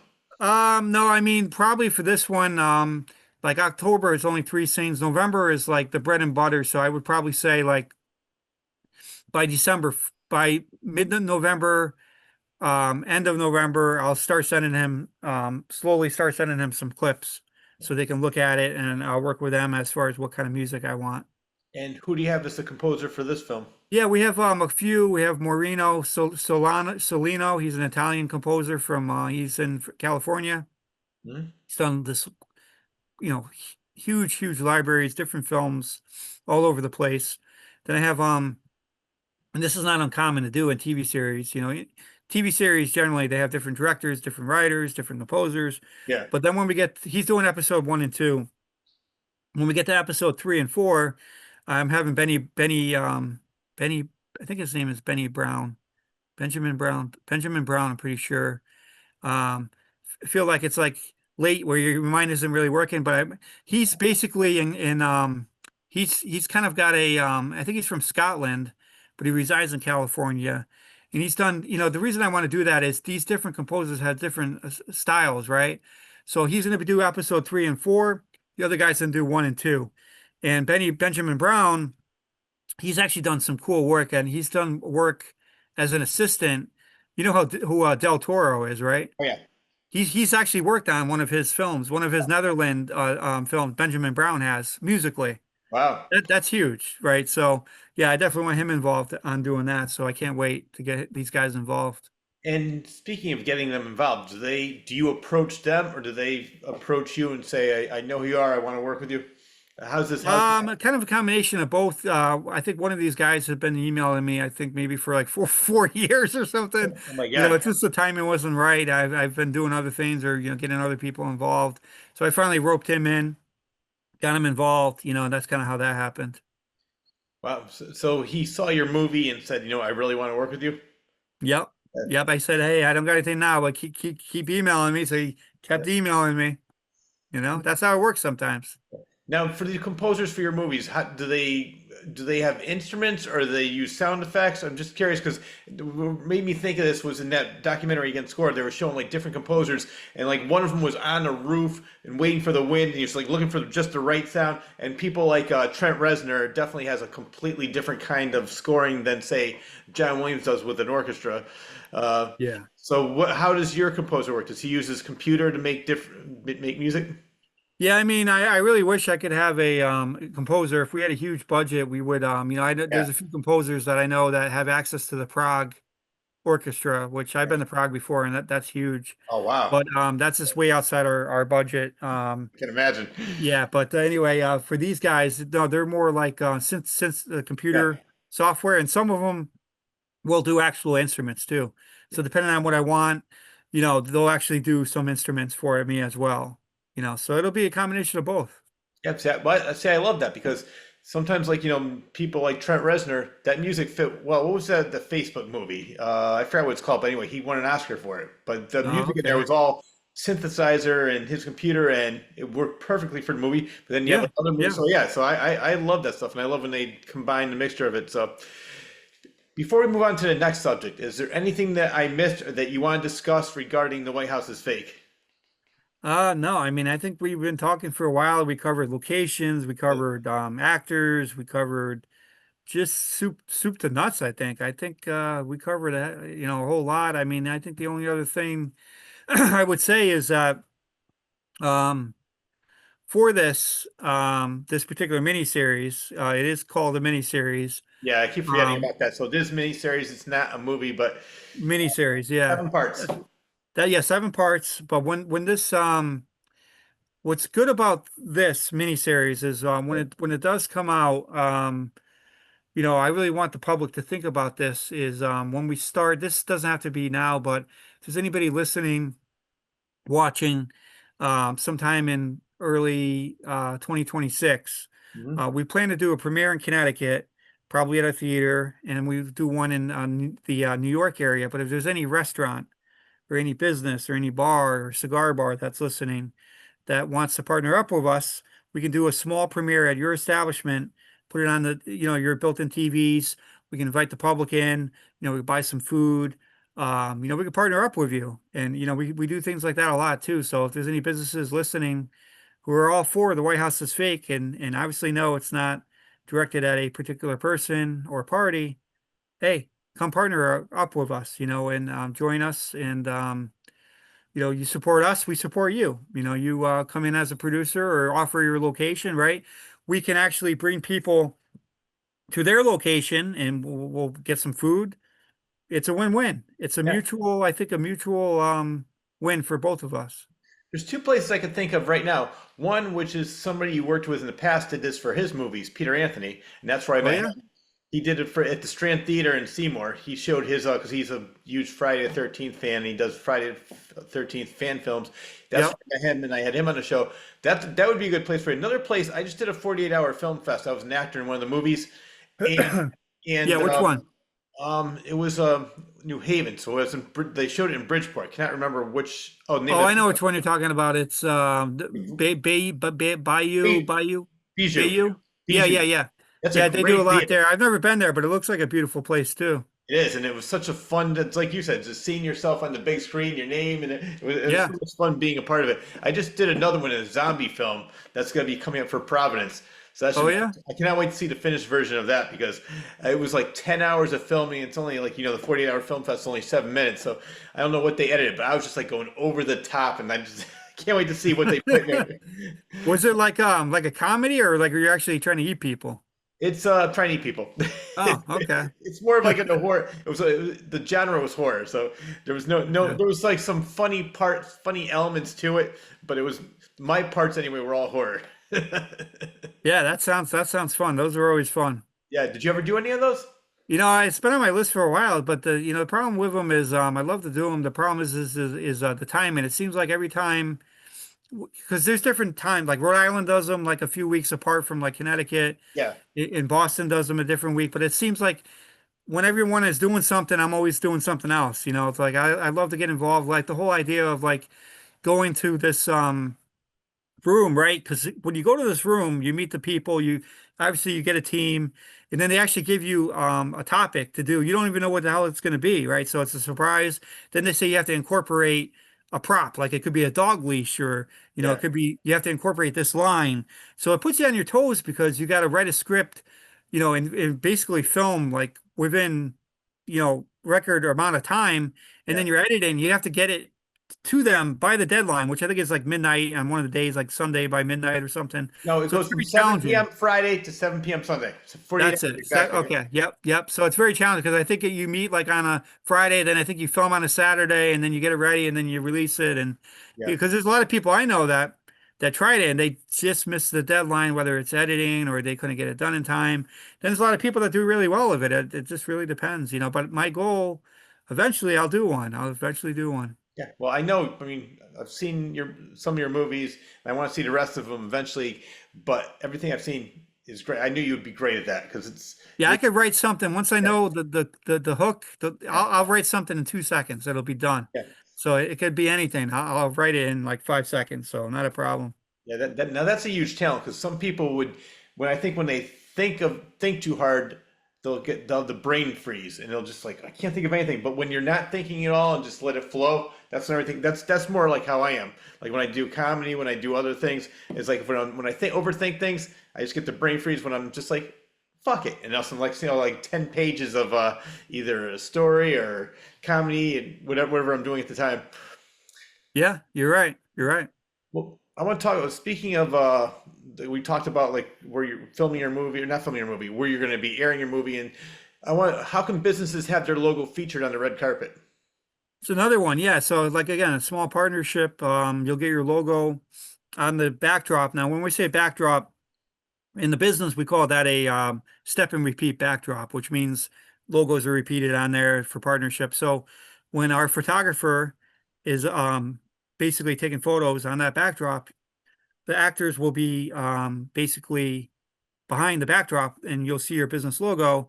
And then when we release those photos, guess what? Your logo is everywhere. It's like Yeah, bird shit, right? That's a good thing. So like for a small partnership, we just charge $125 USD, very reasonable. You could be on that step and repeat logo, and you can come to the event. You can network with hundreds of people, right? It's a beautiful thing. It's a no-brainer. Team up with us, and then we can even do more, right? Like let's say you're a realtor company or you're a business. For a little bit more than that, you can still get your logo on the backdrop, but like let's say you have a realtor commercial already pre-done, right? yeah. We'll air it at the theater before we air our film. How cool is that? Or we'll put it in the intermission. I So love it. all of the advertising, think of it as an advertising or marketing, right? If you're a business or a company, everyone has an advertising budget, marketing budget, right? That's what this is. But it's more beyond that because we could do different things. We could offer that, putting your commercial on the big screen. We can put you on the step and repeat backdrop. We can even bring you on stage to say a few words. So we can cater it to any way where you want. Now, like let's say, hey Joe, yeah, I'd love to do it. I really want to promote my business. I don't have a video. A little bit more, I can come to you and I can film you a video that we can play. You can actually keep the video and put it on your YouTube. So that's a little bit more, but there's different packages that we can do it's a mutual partnership. So I think it's really, really good. Right, and where if people were interested, businesses were interested, where can they reach out to you? Yeah, they can just send me an email, jhawk, so JHAWK, that's jhawk at thehawkstudios.com. Put an email in there, put sponsorship or red carpet, business sponsor or your product sponsor, and then I'll get back to you with the different options that we can partner up with. So it's a really, really good thing. A lot of the people out here, the phrase, support local, right? Same thing, support local indie, same thing Yeah. here. We're an independent film company, so hey, support us, we'll support you. It's a mutual thing. mutual thing. And what's the average prices? What are the ranges? Yeah, so 125 is that's not that basic sponsorship on the logo. If you want a Mhm. little bit more, I'm going to put up your existing commercial, for like 500, we can do that and put you on the step and repeat. And not just that, you're going to be in the end credits too, whether you want an individual name or your company name on the end credits, that'll all be in there too. Now a little bit more, you don't have a commercial, you want us to film one for 850. If you're in the East Coast region, the Connecticut, Mass, Rhode Island, Maine area, not like, California or way over there, somewhere close, I can come to you and film for 850. We can do that. And you could also be on the logo, on the step and repeat backdrop. And then once we film the commercial, we'll put it on the premiere. So before a movie plays, hey, we see you. We'll invite you up the stage, say a few words. Here's our elite sponsor. So there's all these different, ranging tiers that they can be part of. So I think it's a good thing. All right. Definitely look forward to seeing this. And I tried to make it to Article 92 last time, but I just couldn't do it. I think our schedules were conflicting. I just couldn't get out of work on time by the Yeah, time yeah, I yeah. got there. But this time, I definitely want to be there. I want to Oh, be for at the sure. premiere. Can't wait to see it. Do you have a little bit more time? I do. The All right. time is just a word. All right. I love it because I love talking movies with you because you have such a great knowledge of movies. I want to talk about the best and worst movies so far of 2025. I want your opinion on some of these. Oh, I know. man, the best and the worst. I have a list of the movies that I'm part of the AMC A-lister, so I pay $25 a month, and I can Yeah, see. yeah, yeah, yeah. I love that, and I see so many great movies. And one example, I just saw this the other night. It was to me, it was like this. I'm so mad that hardly anybody ever heard of it, and probably nobody saw it. It was called Dead of Winter with Emma Thompson. Yeah, I haven't seen that one, no. Nobody did. It's such a great movie. She's from Minnesota. She goes up to there's a reason why she goes up to this area and she finds out this couple kidnapped this woman, so she's going to do whatever she can to save her, but it's a great psychological thriller. I said I never because whenever I look down the list of like what can I say, I'm always looking at movies that I never heard of because those are usually the hidden gems, like the movies that like Yeah. the big budget box office, like most of those are like usually the same, like these like wash rinse repeat, so, not all of them but some of those, but the ones that like the ones that you never heard of and they're like way down at the end of the hall like at theater 13, those are usually the best ones. Yeah, Another one I yeah. saw, speaking actually, I want your opinion on this. I don't know if you saw I saw it last week and I was very disappointed. It's Jordan Peele produced it, called Him, with Damon, or sorry, Marlon Wayans. I don't know if you heard about that. He's a football player in a cult. I think I saw a like a trailer to it. I didn't really know much about it. I have not seen it yet, though, no. Horrible. Don't. To me, all right. What's this? As a filmmaker, what is your opinion of Jordan Peele? There's a lot of people that I think he's got a different style.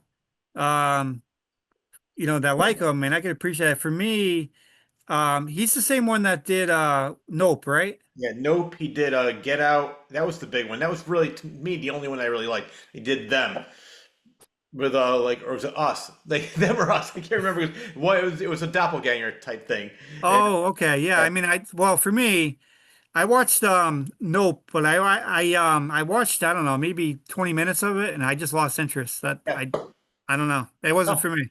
no, you know what? That's why same thing with this movie too. I said I want to finish it and see what happens. And after I finished it, I said I just wish I walked out an hour and a half ago because it really wasn't worth it. But I think he came out with Get Out, which I thought was a great movie. But then they're Mhm. labeling him as the next Alfred Hitchcock, the next Steven Spielberg. I said, really, one movie, or all of a sudden he's the next Spielberg, the next Hitchcock? And I think he's sort of like an M. Night Shyamalan, where he found a niche and Yeah. keeps doing Yeah. the same thing over and over again. That was my opinion. So I just saw that and I didn't like it. One I did like, and I read the book years ago. Yeah. Was The Long Walk, Stephen King, or Richard Bachman. Actually, you Ah, see that one?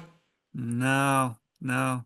It's I do you gotta know? watch it. I have not seen that one. It's a great movie. It's basically just they're doing this thing where they have to walk and keep walking, walking, walking, and you can't finish until you just drop it. Like you can't go to if you go to a bathroom and you stop for like more than 10 seconds, they're gonna kill you. If you get cramp in your leg and you stop, they're gonna shoot you. You just have to keep walking and walking. And the last person standing is the winner. But there is so much more to the movie than just that. It's just Really? that's the basic premise. It's a short story by, well, like I said, his alias was Richard Bachman because Ah. he wanted to see if people would buy his books if it wasn't Stephen King on the cover. And but that was a good movie. The You know other, what's on my list? I haven't seen it yet. It's on my list to watch. Maybe you've seen it. Have you seen Weapons yet? yes, I want to talk. That's on there. I love that movie. Really, I really, I just been so busy. It's on my list to watch. I want to see it. I think I'll like it, but I have not seen it yet. You will. I think knowing your taste and what we talked about, Yeah. definitely a lot. It's one of those movies where the hell is this going? And I can't remember the woman's name, but she's an actress that's been around forever, and she's married to Ed Harris.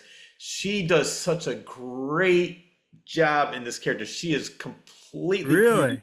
and the movie is broken down into chapters. They do start off like say chapter Ah, 4, but there's one chapter that they didn't show. It was the story of that woman, the antagonist, and from what I heard, the movie did so well that they're going to make a prequel with that missing chapter based on. really? You know what's funny? You mentioned Ed Harris in this. I didn't even know he was in this, but Well, he's for not, but his me, wife is. oh, his wife is. But for Yeah, me, like Ed Harris, when I wrote the character for my film, The White House is Fake, Mr. James Hutchison, yeah. he, in my head, that's Ed Harris. He was based on Ed Harris. That's how much I really love Ed Harris. I loved Ed Harris in when he played the mobster in A History of Violence. I don't know if you've seen that. Oh yeah. He did a really good job on that. And when I wrote the book in 2017 for The White House is Fake, and I'm kind of envisioning it, this is when I had um, no thought to do a miniseries. But if I did, I was like, hey, Ed Harris would be he would be this guy. You know, that's how much I love. I think Ed Harris would have killed that role. William Petrano, he's going to kill it though too. I mean, but Weapons, yeah, that's on my list. Another one I saw that I wasn't really expecting too much. I did laugh at a lot of parts. I thought there was a lot of funny parts in it. I mean, I was dying laughing in a couple, but again, it's a movie where, you know, it's not going to get a good rating. It's fun. It's the new Naked Gun. You Oh, see you're that? right. I'm glad you brought that up because I am a huge fan of Police Squad. I'm a huge fan of Naked Gun. I love Leslie Nielsen. Yeah, I said, there's yeah. no way. And the trailer to me didn't really capture. I said, it doesn't really seem like it's going to be good. But I interviewed an author recently, and he has very similar taste to what we're talking about. And he goes, Rich, don't go by the trailer. The movie is actually hilarious, and It is. Yeah, it does it keep is. the essence of Naked Gun and Police Squad. So I do want to check it out because at Oh, you first, haven't seen it yet? Yeah, it oh, is worth if you wanna. There's so many like laughable parts, but again, you can't take it seriously because you know what it is, right? yeah. You know, it's that whole comedy parody type style, but it made me want to watch like Hot Shots again and all Oh, yeah. those films, right? You know? Well, I love Seth MacFarlane anyway. I mean, I don't love everything he's done, but most of the stuff that he's done, I do. And I know what was he the director, right? And the writer for that I movie? believe so. Yeah, I mean, it's just funny. I don't know if you remember the scene that because when I watched Naked Gun, I was like, I got to watch Hot Shots again. Yeah. In Hot Shots, Charlie Sheen did a lot of like the Tom Cruise like parody, but there's this one scene. I don't know if you remember the scene, but I haven't seen this movie in like a long time, but I laughed so hard on it. There's a scene where they're at a funeral and the U.S. Naval commander is there, old guy, forget the actor name, great actor, and the guys, at a military funeral, they start firing the guns, right? Yeah, yeah. So they got the rifles up. They're going boom, boom, and he's like looking around. Not again. He thinks he's at war. He's just losing his shit, right? So he runs and he takes cover. He brings the woman down there, the coffin, right? Out of nowhere, he pulls a grenade and he throws it at the U.S. Marines that are firing in the air, and then he starts firing and shooting at him. I was like, I was dead. I was like dying. Like he's like, she says something like, "You gotta love a good funeral" or something, some line. But yeah, I mean, I don't really like care for the parody movies, but when you haven't seen them in a while and you watch them, there's always that one, maybe two spots that you gotta, you fall off your chair laughing. I think one of my favorite lines is from it might have been from the first Naked Gun, where he goes, and the police chief goes, I don't want the same incident, same type of incident what happened before. That happened in the park. He goes, I don't know, call me crazy, but when I see four wackos in togas stabbing each other, I kill the bastard. That's my motto. And she goes, it was Shakespeare in the park. Yeah, those were just so classic movies. I think it was the Naked Gun 2, and then like 33, and there's Yeah, like two and three of them, right? Naked Gun 2.5 and Naked Gun 33 and a third or That's three. what it was. Yeah, Yep, yep, yeah. yeah. I They're gotta all rewatch those too. they're all great. That's what I love about it is because I mean they're actually I mean I think it was I forgot his first name was it David whatever his name was who created that uh, Yeah. because like it's like it was so brand new and fresh when it came out in the 80s and it's like unexpected. Then like some of the other movies later on were trying to copy that and it just wasn't as good. But Mm. those like the ones you like Hot Shots, Naked Gun, Airplane, those movies were just hilarious because it's like even though like the stupidest lines are just the way they did it. So it's like, surely you can't be serious. Yes, I am serious, and please don't call me Shirley. And it's just like something like that. It's like it sounds so stupid, but it's hilarious just the way they delivered the lines and I Oh love yeah. those movies. Yeah, Yeah, then the other funny part is you'll see this I don't know if you remember, I think this was in the 90s maybe early 2000s. Forget when it came out, but not just this particular show that I'm going to mention, but they try to hide stuff. So back in like that time in those 90s, they didn't have like, the crystal clear plasma and LCD TVs. They had like probably the big CRT TVs, right? The quality isn't really as what it is today. yeah. So as a producer, when you produce these shows, you're like, no one's gonna know. You ever hear that expression? No one's gonna know, right? No one is gonna know. But then when you actually rewatch those type of shows in, high definition TVs, you see all the flaws. What I'm referring to is I saw the other day, I don't know if you picked this up or know what I'm referring to, but um, Dawson's Creek was a TV show, Yep. and there was a scene where it was wintertime and they're supposed to be walking on snow. They literally used a snow blanket, but on the high definition TV, when he's stepping on with his feet, you can see the blanket move like this. That's funny. Yeah, But you wouldn't notice it back then because the TVs were so like, they weren't that clear and, they got away with it. I know that is funny. But that happens. To go back, the actress's name, who's married to Ed Harrison, her name is Amy Madigan. Hopefully she wins an Oscar because she was phenomenal in that role for Weapons. I just wanted to go back to that. Oh yeah, weapons. Yeah, it's on my list. I'm trying to get to it. I'm really hopeful that I can get to it. I've been watching I don't know if you have MGM Plus, another recommended show by Steven Spielberg. It's called The Institute. I don't know if you heard of it. Really, Well, really Stephen well King. done. Yeah, Stephen King wrote it. Stephen King, yeah, Stephen King. It's I think it's on season one just ended. I watched all of it. It's really, really good about Okay. telekinesis and all that. It's really, really done really well. I wanted to read the books. I love Stephen King, Yeah, yeah, and yeah. but I did see that came out, and I wanted to check it out. But Well, you heard about what happened to him, right? Though he's like on his last and middle. He's so bad with the actual dementia. He says he probably only has one more book in him, and he's going to stop writing because his dementia is getting so bad. He said, really, "Yeah, I didn't Stephen realize King." he He had said, that. "Yeah, he said that recently in an interview. I think maybe last month, maybe the month before that. He probably only has one. I think he just wrote a series of books or something like that, but he's going to try to do one more, but he's afraid to do any more because his dementia is going to be so bad. He's not going to have it in him. So he's Wow. on his way out for, I think, as far as a writer, I think." Well, you know what's funny about that is years ago, he was in a really bad car accident where he thought he was going to die. And he said, I don't think I can ever write again. The books that after the accident, I think are way better than the books that were before the accident. I love the last like maybe 10, 15 books, however many. He comes out with at least maybe like one or two a year. The last one, Oh, okay. Don't Flinch, I think it's called. It's a really good book. And it is part of a series. Her name is Holly, and she runs this business. And she was like a secondary character in the beginning, but then the main character died in the books, and then she took over the business, and then she's become. So it's a really good book, and yeah, Oh, okay. I look more into it. I didn't even hear anything because his son Joe Hill is a great author too. I'm not sure if you're a fan of his.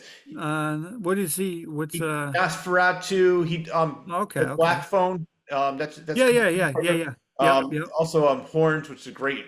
The book is great. The movie was pretty good too. Like who's the one who played Harry Potter? Um, Oh, Radcliffe? Is that yeah, he, Radcliffe? he plays in the Daniel movie. Radcliffe? He actually does a really good job. But he's another good author. Another movie I'm not sure. I know you would like. Do you like the Yeah. Coen Brothers? Yeah, yeah, yeah, yeah, yeah. One of the Coen Brothers did this one. The other one didn't. It was called Honey Don't.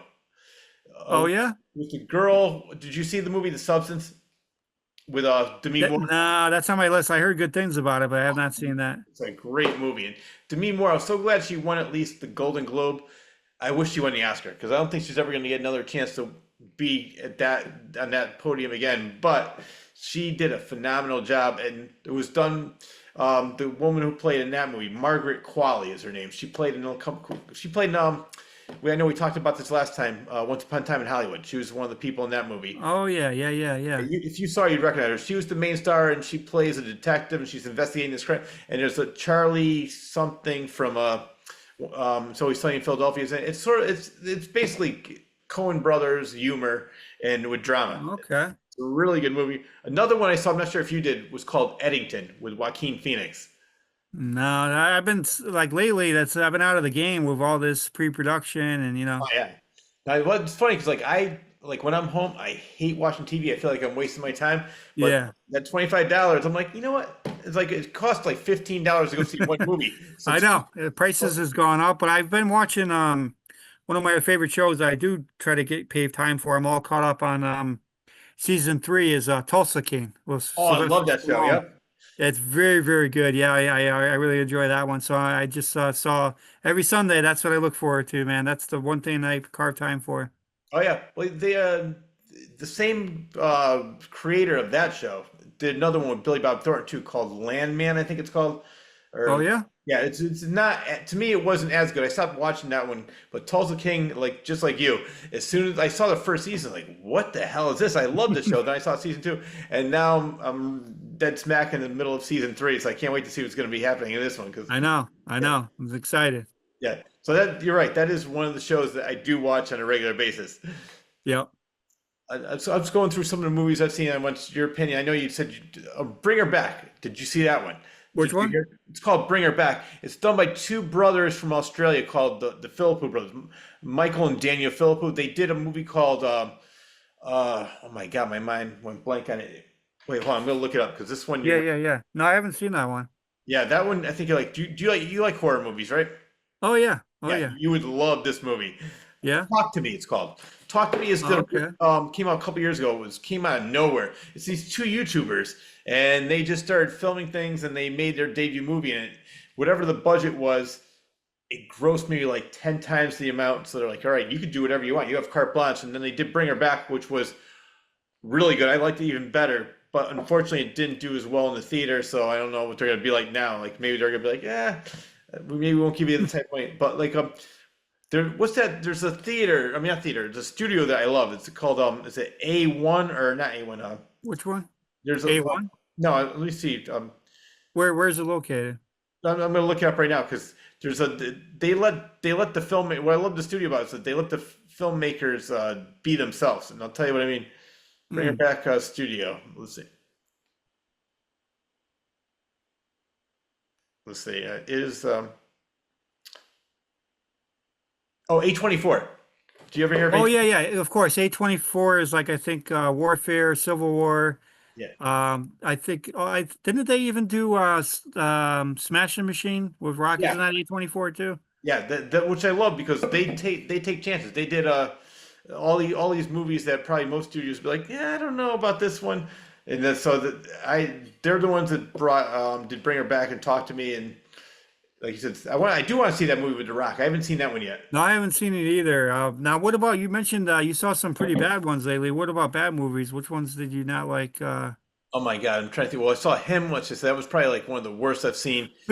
Uh, um, the one I was sort of disappointed with, but I saw it at the drive-in, so I might want to see it again. Was called Sinners. Everybody got rave Hmm. reviews. It's the guy Oh, is that that the Michael B. Jordan one? Is that the yeah one? Yeah, yeah. I've seen the like the poster, but I've never seen it. I I, didn't see that one. I don't know if it was one of those movies where maybe you got so much hype. I'm like, really, this is it? But then again, it's all takes place at night. I'm at the drive and I could barely see. People have their headlights on. So maybe if I saw it in the indoor theater or even at home, I might like it a little bit better. Okay. Okay. Yeah, I have not seen that one. Um, one I did like with not James Franco, but his brother Dave. It's a horror movie called Together. Together? No, I haven't seen that. Where they get like stuck together. It's this weird Oh thing. yeah?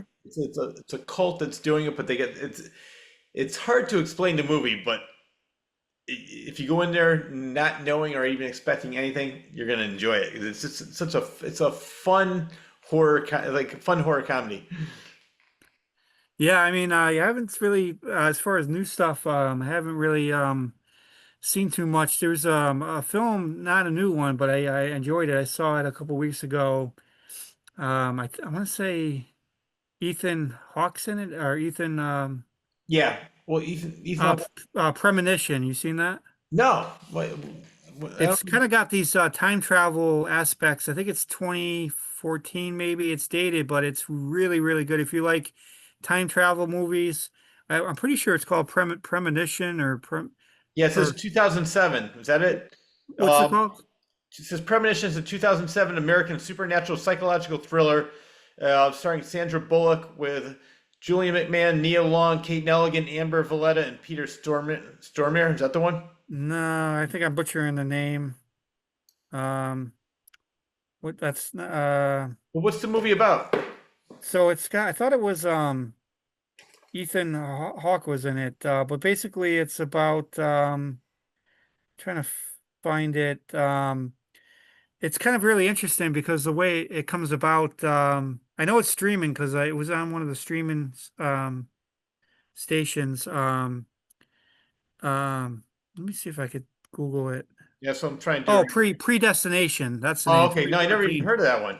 Yeah, it's they're basically like these agents that are trying to basically go back in time and prevent certain things and attacks. And I think it's like a bomb attack, I think. And but basically there's a turning point. There's a huge plot twist, and I'm not going to give it away that the person he's talking to, when you find out who that is, it's just crazy, that time travel aspect. If you like movies like Gattaca, right, which is one of my favorite ones. I don't know if you saw that, Gattaca, Yeah, yeah. 1997.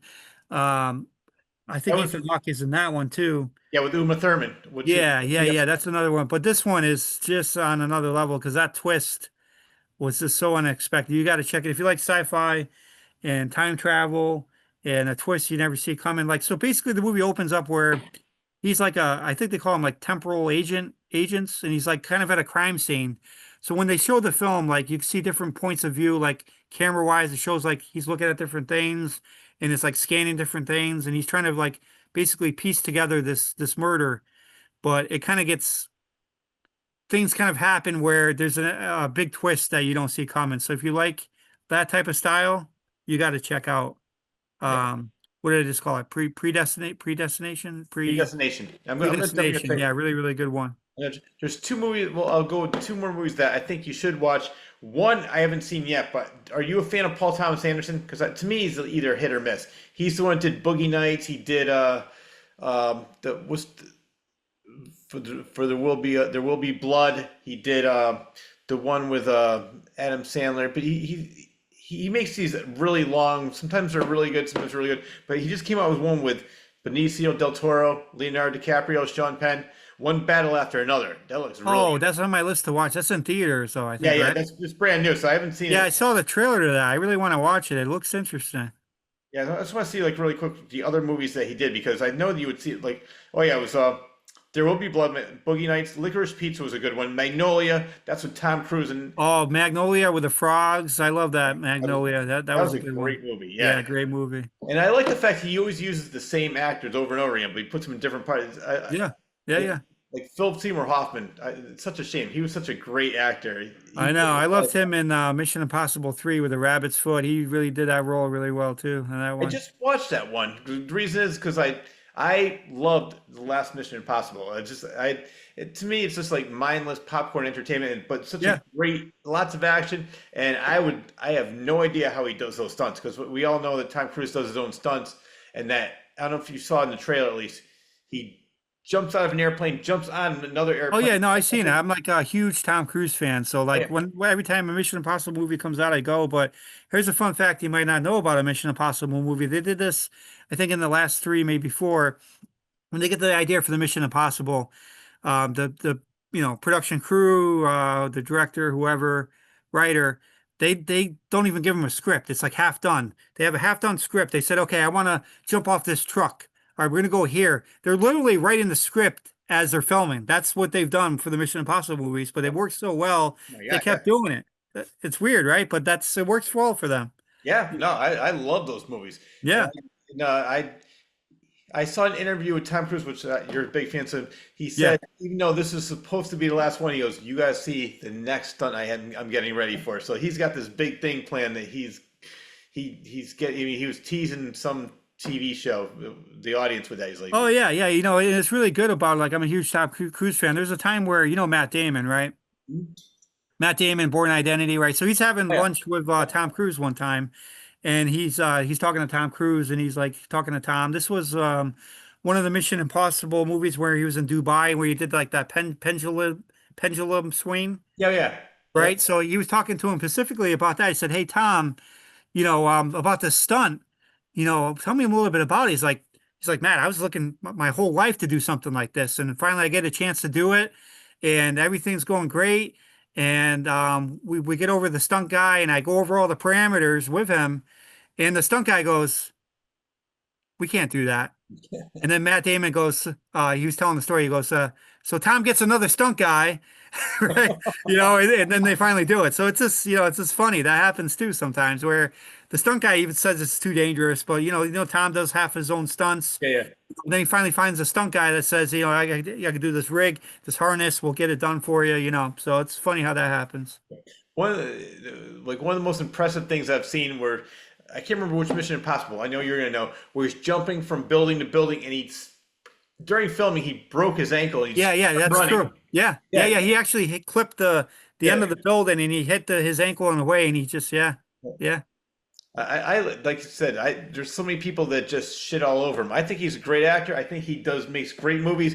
Going yeah. back to like the '80s, I love all the stuff he's done, and I don't know, I can really care less about the Scientology. He never brings it up. He never, and No, I see no. interviews with people, and they're like, yeah, he always made everybody feel comfortable on the set. He was a great producer. He always did what he was supposed to do, and just I don't know. So I think that he's very much underrated. But I Oh think yeah, I agree on that. Yeah, yeah. mean, the fact that Top Gun was such a great movie, he made Top Gun 2 even better than Part 1, I thought. In Yeah. my opinion. Yeah, I'm a big fan of Top Gun Maverick. That was really, really great, great film. Ed Harris was in that, by I the was way. just going to say that. Yeah, yeah. Yeah, yeah. He seems to be in all these great movies himself. Yep. The other one, I'll go through one because I know one of the shows we talked about Parasite, which is, I love that movie. Uh, Yep. the director of that did one movie this year. Yeah, it was this year. Mickey 17. Did you Oh see? yeah. No, Yeah. I haven't seen that. I haven't Oh my seen God. that. Yeah, I love it. It's oh my God, I can't remember who the actor is. It's not Daniel Radcliffe, but it's the guy that plays I'll look it up, but it's just basically they keep making the same guy, Mickey 17 dies and they make a new one, but then one lives and then the two keep battling it out. It's Oh yeah. it's such a I mean it's got as you know if you like his movies, the director appears I can't was it Bong Joon or something. Come on. Mm. But that let's see. 1 second. Mickey 17.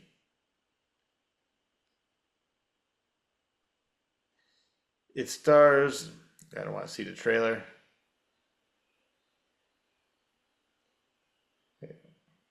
It's got oh my God, why is it?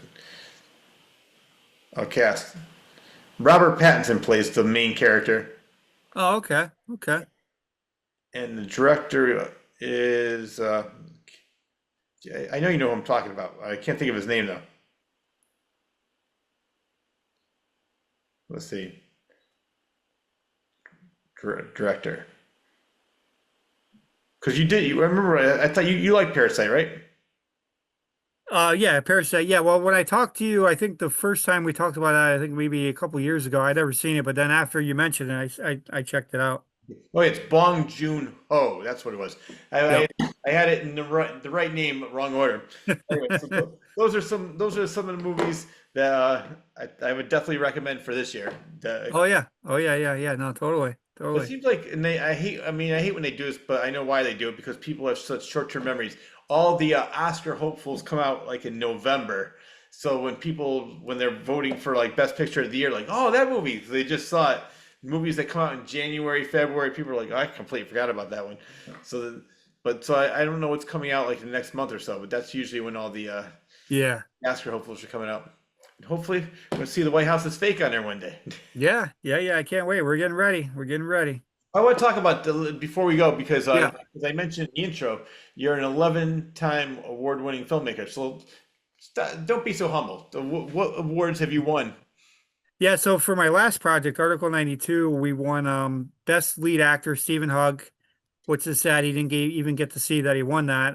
We Uh, won best, I think, it's best special effects for the alien, the custom alien that we had made up, 6.5 feet long by Rob Zubkowski of Arizona. uh, He made a one-off alien. So we got that. Best supporting actor, Mario Canero. We got best, I think, best, what do they call it? Best thriller or best adventure, something like that. We got for that one. And then best, couple other one. We won, I think, 3 or 4, maybe 5 times for just for Article 92. And then we won like a lot of my other stuff. Like remember the Harvard psychologist? yep. We won like best plot twist on that one. So that's an award for that. And then we won a couple on for Bobby. We won a couple on Tony Martone. We won a couple on that was best mobster movie. We won what else? When you do so many movies, you're just trying to think of, Oh, exactly. what they are because when you're such iron focused on one, that's all you can think about is the White House is fake right now. If we were talking like, prior to June, I would say Article 92, Article 92, Article 92. Now it's the White House is fake. The White House is Oh yeah. fake. Yeah, Right. What's funny is like that's why when I first started doing this show, I would an example, I would be interviewing authors and I'd be talking about a book they came out with maybe 2 years ago. They're like, I wrote that so long ago, I completely forgot. So now when I do questions like that, I'll write down the answer here. It's like, let me refresh your memory. You said that, oh yeah, yeah. And then I learned that from experience because when I first started doing this show, I would Yeah, get the questions and I realized that like they've done so much since they did that project they don't remember it. And I'm the same way too. Like yeah, after a while, it's like if you don't think about it for a while, like let me think. Like I mean, like even these movies I was talking about, I saw them in maybe January and February. I'm like, who's the director? What is this? So I completely understand that. yep. Oh yeah. Well, before we go, I want to give you some more plugs. We already know White House is fake is gonna be next, but where can people find you? Yeah, they can find me basically on social media. If they're on TikTok, search Hawk Studios. It's I think the tag is Hawk Studios CT. Same thing on Instagram, Hawk Studios CT. Facebook, you can find me as Joe Hawk or look up Hawk Studios. And then we're on my website, www.thehawkstudios.com. Email jhawk@thehawkstudios.com.